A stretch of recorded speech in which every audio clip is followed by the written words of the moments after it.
Welcome to Not Milk Never Milk. Subscribe if you're lactose intolerant. In this video, I will show how to make Danish cheese. Begin by gathering whole milk, starter culture, rennet, calcium chloride, thermometer, and clean cheesecloth. Heat milk gently to the culture temperature and add the mesophilic starter.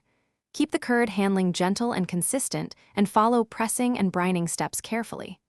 I will guide you through cutting curds, pressing techniques, salting, and basic aging tips for a reliably tasty Danish cheese.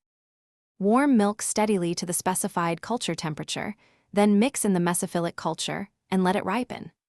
Add diluted rennet and watch for a clean break when the curd firms. Cut the curd into roughly 1-inch cubes and stir slowly to expel whey, keeping the curd pieces intact. Drain off whey carefully, then transfer curds to a cheesecloth-lined mold for pressing and shaping, preparing for the next stage. Press the curds in a mold with graduated pressure to form a uniform, dense wheel while preventing trapped air. After pressing, prepare a brine and soak the cheese for the recommended time to achieve balanced saltiness and preservation. Pat dry and move the cheese to an aging space with stable, cool temperature and moderate humidity. Turn the wheel regularly and monitor texture and aroma as the Danish character develops. Thanks for watching. If this was helpful, leave a like and consider subscribing. See you next time.